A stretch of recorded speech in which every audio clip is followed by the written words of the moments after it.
Assalamualaikum warahmatullahi wabarakatuh.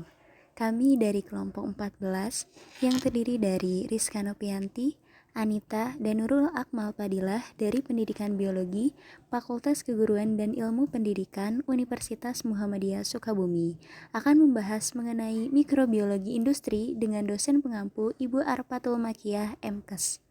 Sebelum kita masuk pada topik mikrobiologi industri, pasti di antara kita ada yang bertanya mengenai mengapa sih masa simpan makanan itu bisa bertahan sampai rentang waktu sampai 2 bulan ke depan. Kemudian, kenapa sih kosmetik yang kita gunakan bisa bertahan hingga rentang waktu 1 sampai 2 tahun?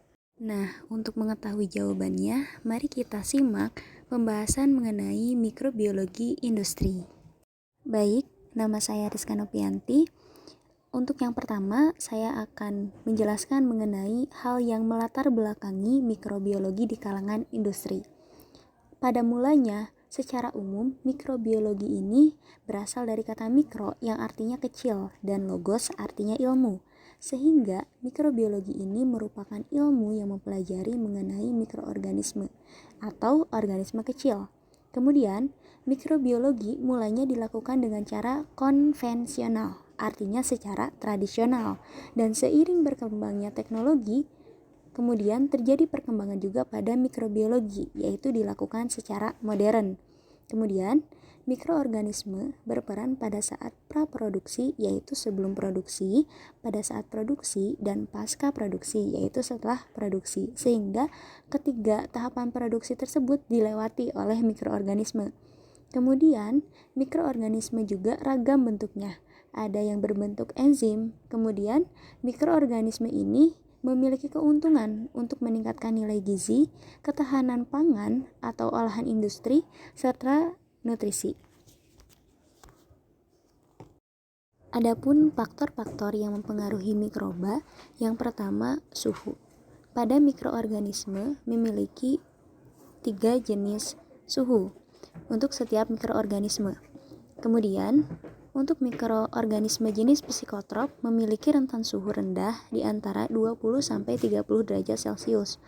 Untuk mesofil, yaitu berada pada suhu medium di antara rentan suhu 30-40 derajat Celcius, serta termofil dengan suhu tinggi yaitu 55-65 derajat Celcius. Akan tetapi, semakin rendah suhu akan membuat pangan atau olahan industri menjadi tahan lama. Karena asam lemak dari fosfolipid dan psikolipid yang terdapat pada membran sel yang bisa dilihat dari gambar di sampingnya, yaitu untuk pertukaran zat. Sehingga pertukaran zat ini berfungsi untuk mengoptimalkan membran fluidity sehingga nutrisi akan terus berjalan di dalam olahan industri. Sehingga suhu ini perlu diperhatikan pada saat akan diadakannya olahan pangan. Untuk faktor yang kedua yaitu pH. Sebagian besar mikroorganisme berada pada rentan pH 7, yaitu pada pH netral. Akan tetapi, ada beberapa mikroorganisme yang tahan pada pH yang lebih tinggi atau lebih rendah, karena setiap bakteri memiliki pH optimum masing-masing. Kemudian, yang ketiga yaitu aktivitas air. Bakteri pembusukan hidup pada kondisi air lebih dari 0,9. Akan tetapi, sama seperti pH, setiap mikroorganisme memiliki kegiatan aktivitas air yang berbeda, sehingga setiap mikroorganisme tidak dapat diberikan perlakuan yang sama, karena memiliki faktor-faktor yang berbeda sesuai dengan kebutuhan hidupnya.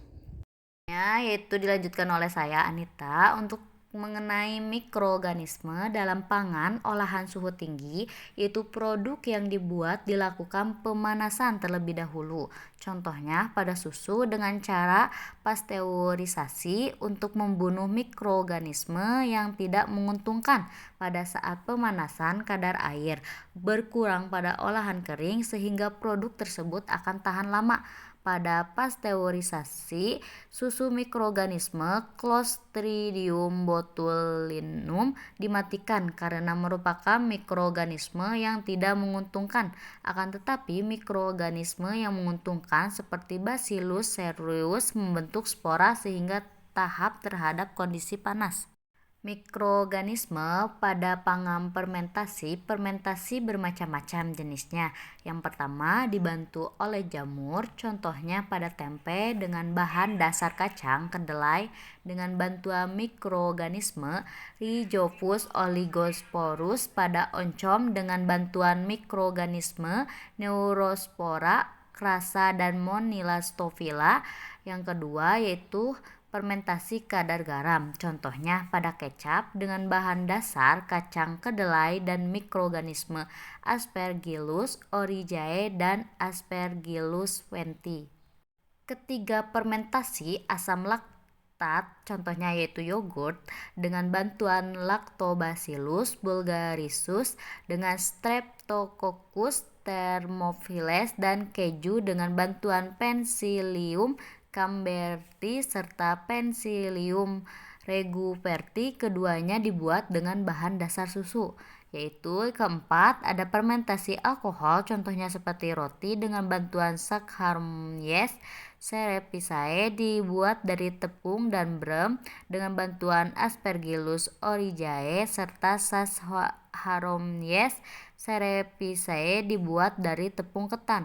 Selanjutnya, peranan dalam industri pangan, kami mengambil contoh permen jahe. Nah, dengan bantuan mikroorganisme Ginger officinale, akan tetapi jika terlalu banyak maka permen tidak akan bertahan lama, sehingga ditambahkan jahe dan kuning yang berfungsi sebagai bakteriostatik, yang artinya yaitu menjaga bakteri atau mikroorganisme agar tetap stabil.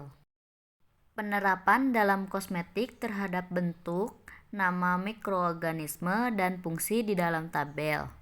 Nama saya Nurul Akmal Padilah. Saya akan melanjutkan presentasi.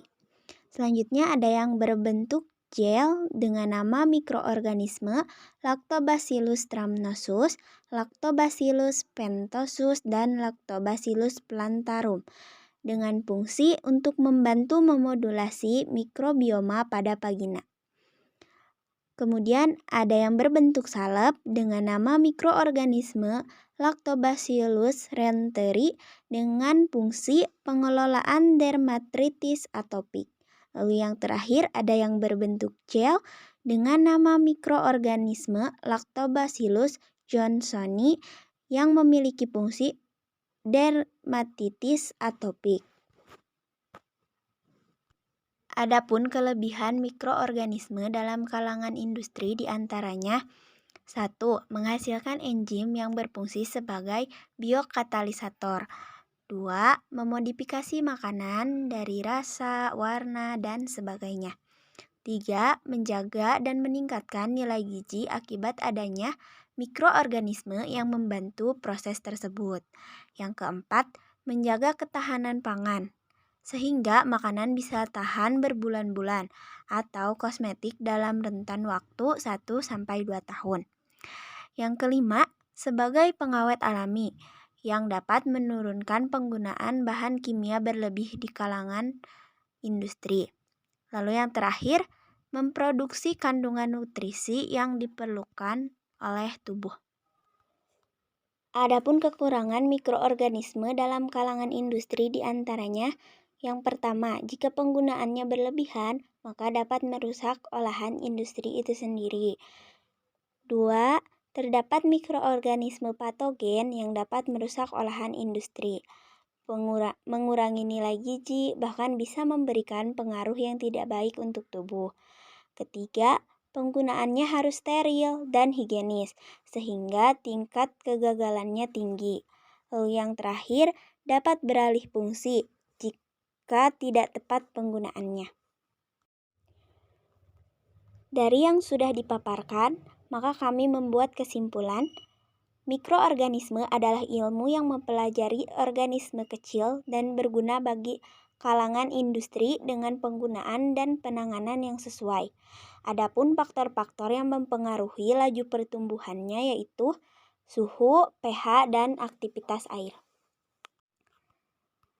Terima kasih atas segala perhatiannya. Semoga dapat menambah keminatan teman-teman terhadap mikroorganisme industri untuk menggali informasi lebih dalam. Cukup sekian presentasi dari kami. Wassalamualaikum warahmatullahi wabarakatuh.